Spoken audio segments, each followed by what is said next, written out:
Okay. Hello guys, in this video, ang isi-share ko sa inyo itong issue na pwede nyong ma-encounter when you are reformatting your computer or an old computer. I think this BIOS is 2013 kung di ako nagkakamali. So if you happen to experience reformatting this kind of computer, mga ganitong edad na computer na baka ganitong klaseng BIOS maka-encounter ka sa pagre-repair mo o sa unit mo, kung tingnan mo mabuti yung BIOS na to, no? Baka maka-encounter ka dito sa pagre-reformat. May issue kasi ito, no? Halimbawa, itong unit kasi na to, kapag binili ay Windows 7 pa ang original na OS nito. Ito yon, yan. So normally kapag bumili ka ng unit na 2013 or 2012 na unit, Windows 7 ang naka-install na OS dyan. And so, after years of using this computer at gusto mo siyang i-upgrade into Windows 10, makaka-encounter ka ng problema. Now, after reformatting your computer or updating or upgrading your computer from Windows 7 to Windows 10, hindi na siya papasok. Magbo-blue screen yan. Ang problema niyan ay nanggagaling sa BIOS settings. Dito sa settings na ito. Kung mapapansin niyo, sabi ko nga kanina, normally kapag binili mo itong unit na to many years ago, ang nakalagay dito sa operating system select, this one, operating system select, I don't know if it's clear. So, baka di nyo na masyado nababasa. Ayan, ilalapit ko ng konti. Ayan. So, kapag binili mo itong unit na to, ayan na nakalagay, no? May kita nyo dito, operating system select, and then Windows 7 or other OS. Ito yung original settings nitong BIOS na to. Default settings yan. Kaya kapag nag-re-reset ka ng BIOS o nag-load ka ng default settings tulad nito, ayan, makikita nyo dito, may option yan, Restore Defaults. Kapag nag-Restore Defaults ka, wala kang magiging problema kung Windows 7 ang OS mo.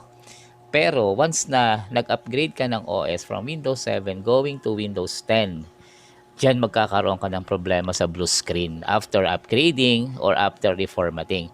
Tingnan natin kung ano ang sinasabi kong problema. For example, you're using the default BIOS settings, no? And then you upgraded to Windows 10 or you reformat this computer to Windows 10. Hindi mo binago yung settings ng BIOS mo, naka-default ka lang. So this is the default, no? Ang isa lang sa mga tinanggal ko diyan yung pass boot, naka-enable din yan, no? And ang boot mode select mo, naka legacy, tama yan, no? Ganyan na ganyan ang settings niyan. Now, kapag ito ay naka Windows 10 na, kakatapos mo palang mag-install ng Windows 10 or kaka-upgrade mo palang ng Windows 10 at hindi mo binago ang settings na ito, ito mangyayari. Now, let's see So, naka-default settings lang tayo. So, mag-exit tayo. Okay, save changes tayo. And exit. Okay. Now, obserbahan nyo kung ano mangyayari. Windows 10 ang OS nito no? Let's say naka-update ka na naka-upgrade ka ng Windows 10 na after upgrading Windows 10 or reformatting your computer to Windows 10. Tingnan mo kung ano mangyayari. Ayan. So napapansin niyo, itong Windows Error Recovery na yan, hindi yan pang Windows 10. Pang Windows 7 yan, no? So kahit anong piliin mo diyan, magbo-blue screen yan. Let's say start Windows normally. Pansinin mo, Windows 10 ang OS nito, pero ang kanyang start screen ay pang Windows 7 at nag-blue screen. Okay, so pag restart niyan, ganun uli ang mangyayari. Obserbahan nyo.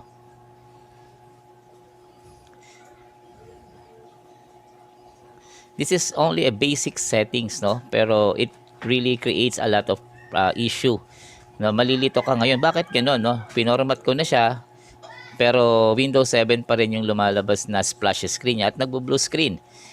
Well, kasi ang problema niyan nasa BIOS settings. So, anong gagawin mo? I-modify mo yung default settings niya. Eto, tingnan natin. Pasok tayo sa BIOS. And, hintayin natin pumasok. Ayan, pupunta ka ngayon sa boot. At ito, yung operating system select na yan, from Windows 7 or other OS, papalitan mo yan, gagawin mong Windows 8. Ayan. So, yung other settings na yan, tingnan mo, napansin nyo ba, nung ginawa ko siyang Windows 8, mag-automatic naka-UEFI na yung kanyang boot select. UEFI na siya, di ba? Alright, so yun lang ang babaguhin mo.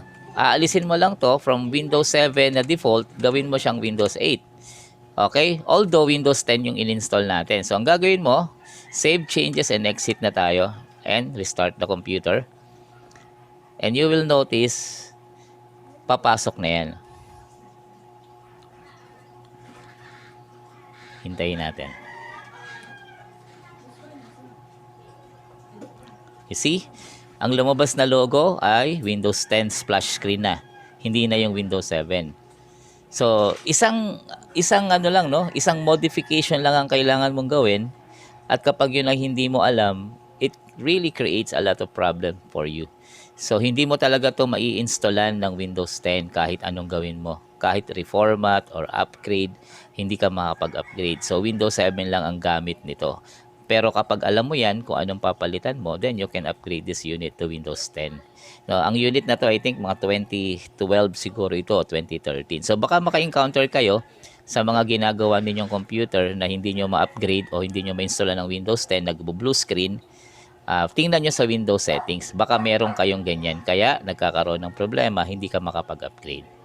Alright, so as you can see, nagbo-boot na siya ngayon, okay na siya. So ibig sabihin, solve na yung problema by simply changing one setting. Alright, thank you so much and I'll see you again on our next video.